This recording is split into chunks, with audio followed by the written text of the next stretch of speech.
एक संत कहते हैं 7 जन्म तक संतान का योग नहीं है, पर जा इसी जन्म में एक फल दे रहा हूं, इससे तेरे संतान हो जाएगी। मतलब किस्मत को बदला जा सकता है। भगवत जी में ऐसा लिखा है, समय से पहले और भाग्य से अधिक प्राप्त किया जा सकता है। अभी लोग ज्यादातर यूं कहते हैं कि समय से पहले और भाग्य से अधिक किसी को कुछ नहीं मिलता है।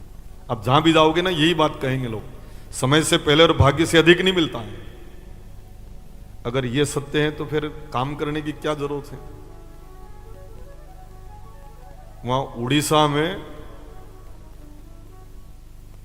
दवाई छांटने की मशीन बेचने की क्या जरूरत है। अब समय थी पहला नहीं मिले, भाग्य थी अधिक नहीं मिले, फिर घरे जरूर। मैं एक बात बताऊं, कर्म करना पड़ेगा, क्योंकि कर्म प्रधान विश्व करी राखा, जो जस करही तस फल चाखा। भाग्य प्रधान नहीं कहा है, क्या कहा है? कर्म प्रधान। ऐसा नहीं कि भाग्य प्रधान कहा है। और सकल पदार्थ है जग माही, कर्महीन नर पावत नाही। अगर कर्मवान हो तो सब पदार्थों को आप प्राप्त कर सकते हो, और कर्महीन अगर हो, आप कर्म नहीं करोगे तो फल कैसे मिलेगा। इसलिए कर्म करना पड़ेगा। कोई किसान कह दे कि भाग्य के ऊपर फसल है, भाग्य होगा तो मिल जाएगा, और खेत में बोने ही नहीं जाए, मिलेगा उसको? बो दिया न काटने नहीं जावे कि समय थी पहला भाग्य थी अधिक नहीं मिले, तो फसल काटने की क्या जरूरत। आपको आप कोठी भरे जा। अपने मालवा में कहूं, इसको कैसे कहना पड़ेगा? आथमणा वायराती धापणो पड़ेगा। अगर इस तरह से आप चले हो ना तो आथमणा वायराती धापणो पड़ेगा। अच्छा, मैं जो कह रहा हूं अपने मालवा की भाषा, ये शब्द समझ में आ रहा है कि नहीं आ रहा है? अच्छा अच्छा अच्छा, सबके समझ में आती है अपने मालवा की भाषा, पर आप वाली मेरी समझ में थोड़ी कम आती है। मैं सीखूंगा, मैं कोशिश करूंगा 7 दिन में जितना सीख पाऊं, पूर्णाहुति के दिन बोल ही नहीं जाऊंगा। मैं 7 दिन तक तो कोशिश करूंगा, और जब सीख जाऊंगा ना तो बोल के जाऊंगा जितना मैं समझ पाऊंगा। बोले श्री सदगुरुदेव की जय। यानी किस्मत के भरोसे आप मत जियो, कर्म से आप अपनी किस्मत को बदल सकते हो। क्योंकि कर्म तेरे अच्छे हैं तो किस्मत तेरी दासी है, और मन तेरा साफ है तो घर में मथुरा काशी है। आप स्वयं अपनी किस्मत के निर्माता बन सकते हैं। नहीं मानो तो इसको प्रमाणित करके देख लेते हैं। कोई भी नेताजी का आदमी हो, झंडा बैनर तोकने वाला हो, जिंदाबाद जिंदाबाद के नारे लगाने वाला हो, और ये बात ज्यादा समझाने की जरूरत नहीं, ये बीमारी बहुत लोगों को लगी हुई है। कोई नेताजी का आदमी और पुलिस उसको पकड़ के ले जाए, नेताजी फोन करते हैं, थोड़ा हिसाब से देखना अपनी पार्टी का आदमी है। धारा हल्की लगती है कि नहीं लगती है? नियम सबके लिए एक जैसा है, कानून सबके लिए एक जैसा है। नेताजी फोन कर दे तो धारा हल्की लग जाती है। आप मेरे सांवरिया सेठ के बंदे बन जाओ, मेरे सांवरिया सेठ कहेंगे शनि महाराज हिसाब से देखना अपनी पार्टी का आदमी है। नवग्रह देवता थोड़ा हिसाब से देख लेना अपनी पार्टी का आदमी है। खोड़ियार माता जी करके फोन करके कह देंगे कि नोई ग्रह देवता ये मेरी पार्टी का आदमी है, थोड़ा हिसाब से इसके साथ बर्ताव करना। आप जब साधक बनोगे ना, आप किसी के सहारे जियोगे तो कोई फोन करेगा। किसी नेताजी के जिंदाबाद जिंदाबाद के नारे लगाने से अगर वो आपके लिए फोन कर सकता है, तो आप अगर मेरे सांवरिया सेठ के बंदे बन गए, श्री बालाजी महाराज के बंदे बन गए, तो क्या बालाजी महाराज नहीं कह देंगे शनिदेव आप मेरे मित्र हो और ये अपनी पार्टी का आदमी, थोड़ा हिसाब से देख लेना। सरलता के साथ वो समय व्यतीत हो जाएगा। और आज योग से शनिवार भी है, बालाजी महाराज का वार है। बालाजी महाराज इस प्रांगण में विराजमान भी हैं, और उन्हीं का एक आदेश है आज मैं आपके समक्ष साझा कर रहा हूं। इस स्थान पर आकर बहुत प्रसन्नता हुई, पर एक बात का दुख है मुझे। सेवा अच्छी हो रही है, जनता कम भी आ रही तो भी मैं प्रसन्न हूं, पर एक बात को लेकर मैं बहुत उदास हूं, मन में दुखी हूं। गांव की स्थिति को मैंने देखा, यहाँ के बंगलों को मैंने देखा, यहाँ पर लोगों की स्थिति को मैंने देखा, सरलता को देखा, प्रणाम करने और राम राम बोलने वाले इनके स्वभाव को मैंने परखा, मन बहुत प्रसन्न हुआ। पर एक चीज को देखकर मन बहुत दुखी है। चार भुजानाथ की मूर्ति को देखकर मन बहुत प्रसन्न हुआ, पर इस मंदिर को देखकर मन व्यथित हुआ कि सैकड़ों वर्ष पुराना मंदिर, सबके बंगले बन गए, मकान टूटकर, पर खाली हमारे चार भुजानाथ को मंदिर छोटो है।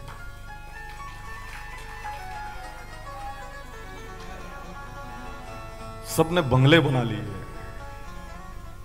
साहब पूछो मत, नारायण बाग तो 3 बंगला एक हरी का, जहां मैं रहता हूं, अभी बीच वाले में रहता हूं। ऐसे कई लोग, खूब चार भुजानाथ की कृपा है, खूब दे रहा है, 4 हाथ से दिए जा रहा है, परंतु शायद सदियां बीत गई हैं, इस मंदिर को उतना दिव्य और भव्य, जैसी मूर्ति है वैसा मंदिर नहीं है। और यही मंदिर अगर किसी शहर में होता तो मैं कहूं कि पूरा विश्व विख्यात मंदिर हो जाता। इतनी सुंदर प्रतिमा, मनोकामना को पूरी करने वाली प्रतिमा। और इसी बात से प्रेरणा लेते हुए भगवान बालाजी महाराज के आशीर्वाद से भागवत जी की जितनी भी भेंट आएगी, मैं इस मंदिर के दिव्य और भव्य निर्माण के लिए मैं यहीं पर समर्पित करके जाऊंगा।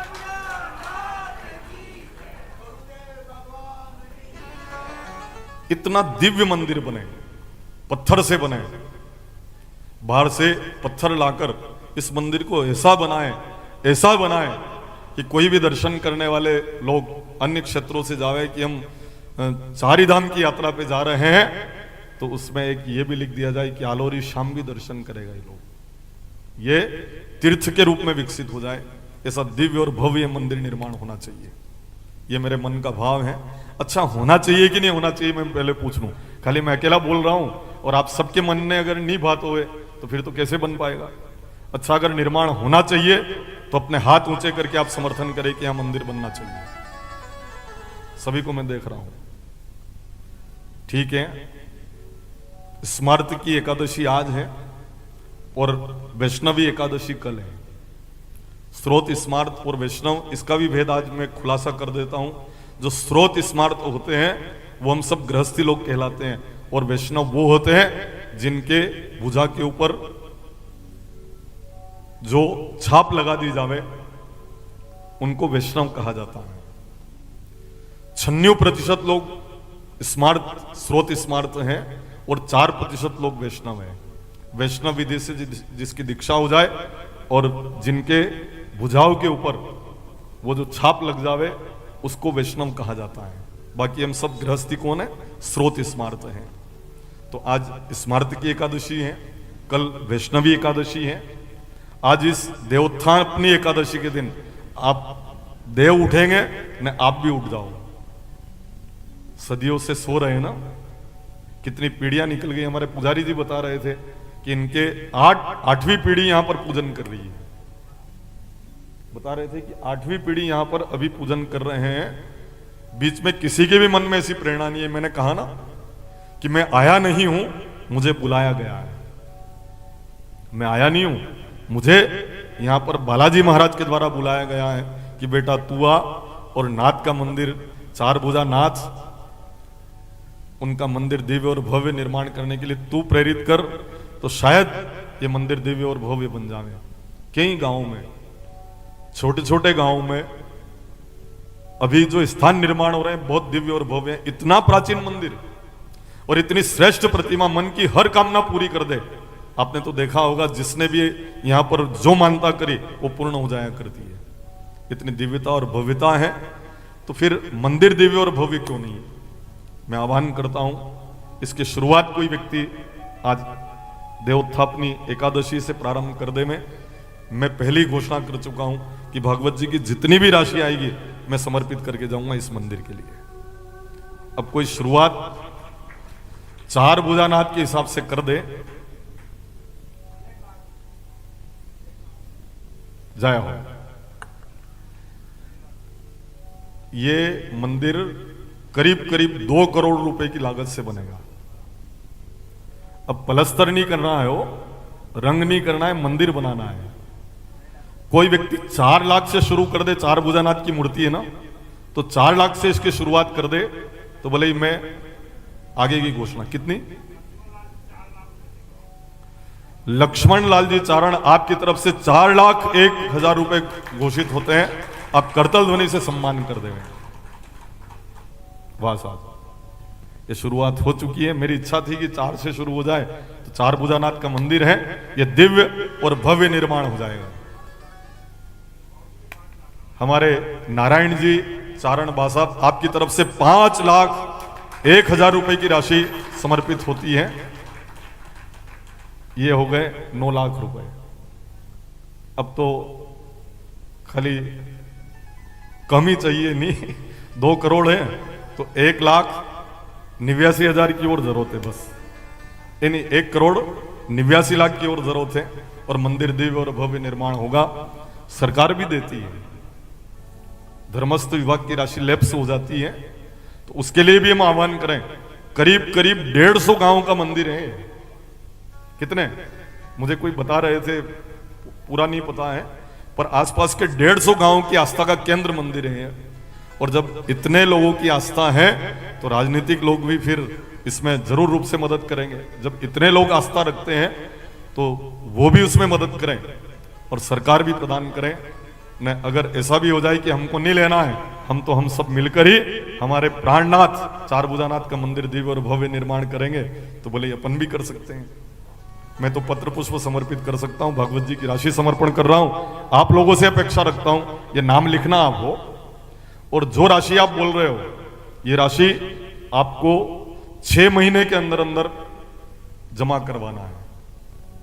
1 लाख से बड़ी घोषणा हो वो 2 किस्त में जमा करा दे, पर 1 लाख जिनकी घोषणा है वो 6 महीने के अंदर जमा करावे।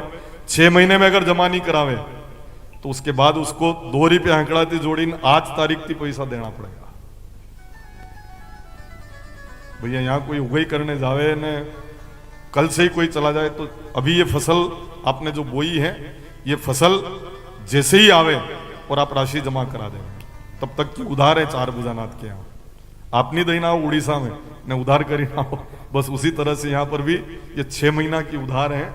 हमारे प्रजापत समाज के सज्जन जिन्होंने वहां अपने सुला बाबू जी में दीक्षा ली थी, मुझे बता रहे थे, नाम क्या है आपका?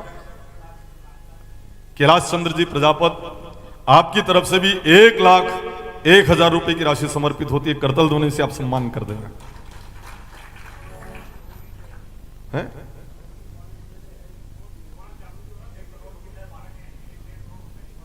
अच्छा अच्छा, वाह साहब, 1 करोड़ रुपए तो पहले बोल भी रखे हैं लोगों ने, तो फिर तो वो बड़ा सहज हो गया है काम। नहीं, काम शुरू हो तो वो सब लोग पैसा जमा करावे, और काम शुरू तब हो कि धैर्य खेड़ी वालों बालक यहां इन कथा करे। यो काम मरवाते पेंडिंग थो सा।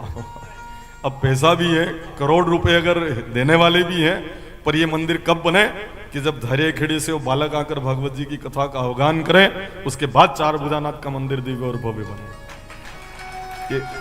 यो काम मरवाते थो, आपने अपने मकान बना लिए, पर ये 4 भुजानाथ का जो मंदिर है ना, ये मेरे लिए पेंडिंग पड़ा था, और शायद ये अवसर आप सभी मिलकर, हम सभी मिलकर इस मंदिर को दिव्य और भव्य निर्माण करें।